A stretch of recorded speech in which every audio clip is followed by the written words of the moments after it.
Allah who is the most beneficent and the most merciful. Welcome back students to my new video. आज के इस lecture में हमने क्या पढ़ना है? आज के इस लेक्चर में हमने न्यूमेरिकल नंबर 1.6 एंड 1.7 को सॉल्व आउट करना है। तो चलें देखते हैं कि हमसे न्यूमेरिकल नंबर 1.6 में क्या पूछा गया। हमसे न्यूमेरिकल नंबर 1.6 के अंदर पूछा गया state the number of significant digits in each measurement, यानी कि 4 जो मेजरमेंट्स हमें दी गई हैं इसमें सिग्निफिकेंट डिजिट्स को हमने मेजर करना है। तो सिग्निफिकेंट डिजिट्स को देखने के लिए सबसे पहले हम ये चीज़ देखेंगे कि सिग्निफिकेंट डिजिट्स के अंदर हम पॉइंट से पहले अगर सिर्फ 0 हो तो हम काउंट नहीं करते, यानी कि स्टार्ट वाइज 0 को हम काउंट नहीं करेंगे, अगले 2 0 को भी हम काउंट नहीं करेंगे। तो यहाँ पे था 0.0045, तो पीछे ये 3 0 तो ख़त्म हो गए, पीछे क्या रह गया 4 और 5, यानी कि 2 डिजिट्स रह गए। तो यहाँ पे मैंने लिख दिया 2 डिजिट्स। नेक्स्ट पार्ट बी है 2.047 मीटर। तो अब यहाँ पे देखिए पॉइंट के बाद 0 आ रहा है और 0 के बाद भी कुछ वैल्यूज़ है, तो हम इसको काउंट करेंगे। दैट इज़ 1 2 3 और 4 डिजिट्स हैं, तो मैंने 4 डिजिट्स लिख दिए। इसी तरह यहाँ पे 3.40 के अंदर 3 डिजिट्स बन रहे हैं तो 3 लिख दिए, यहाँ पे 4 बन रहे हैं तो यहाँ पे भी मैंने 4 लिख दिए। इस चीज़ को हम काउंट नहीं करेंगे।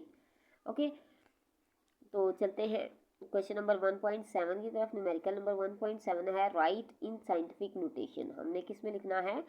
साइंटिफिक नोटेशन में इन दो गिवन वैल्यूज़ को लिखना है। साइंटिफिक नोटेशन का रूल आप लोगों ने याद रखना है। साइंटिफिक नोटेशन में जब भी आप किसी नंबर को लिखते हैं तो जो पहला नंबर होता है उसके बाद पॉइंट का आना बहुत ज़रूरी होता है। आपने उस वैल्यू को पॉइंट में 10 की पावर में लिखना होता है, और अगर आप 10 की पावर में इसको लिख रहे हैं तो इस मीन के पहले नंबर के बाद आपके पास पॉइंट आना ज़रूरी है जी। तो यहाँ पे आप देखें, यहाँ पे था 0.0035।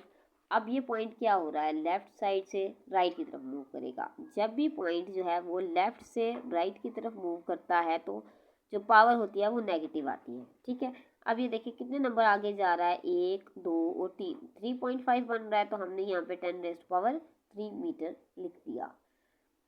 आगे चलते हैं पार्ट बी के ऊपर।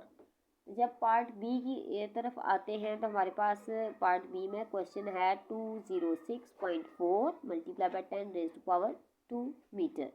ये हमारा क्वेश्चन है। इस क्वेश्चन के अंदर हम देखें, अब ये पॉइंट 3 डिजिट्स के बाद था तो मैंने इसको चेंज करके मैं कहाँ लेके आई, 2 के बाद। तो यानी कि ये पॉइंट 2 डिजिट पीछे आ रहा है, यानी कि ये कहाँ से आ रहा है, राइट साइड से जा रहा है लेफ़्ट साइड की तरफ। जब ये राइट से लेफ़्ट साइड की तरफ जाएगा तो ऑब्वियस सी बात है, जैसे मैंने यहाँ पे समझाया था कि यहाँ पे जो पावर थी लेफ़्ट टू राइट जाएंगे तो पावर नेगेटिव है, लेकिन राइट टू लेफ़्ट अगर जाएंगे तो पावर क्या होगी, पॉजिटिव। तो चूँकि पॉइंट जो है वो 2 नंबर पीछे गया है तो हमने यहाँ पे क्या लिख दिया, एक 10⁻² यहाँ पे पहले से था, दूसरा 10⁻² क्या था बाद में हमने लिखा जब हमने पॉइंट को चेंज किया। ठीक हो गया। अब ये देखें आप, ये जो 10 है ना इसको हम कहते हैं बेस, और ये जो ऊपर 2 है ना इसको हम कहते हैं पावर। तो इसका रूल ये होता है कि अगर बेसिस सेम होंगी तो पावर्स क्या हो जाती हैं, ऐड।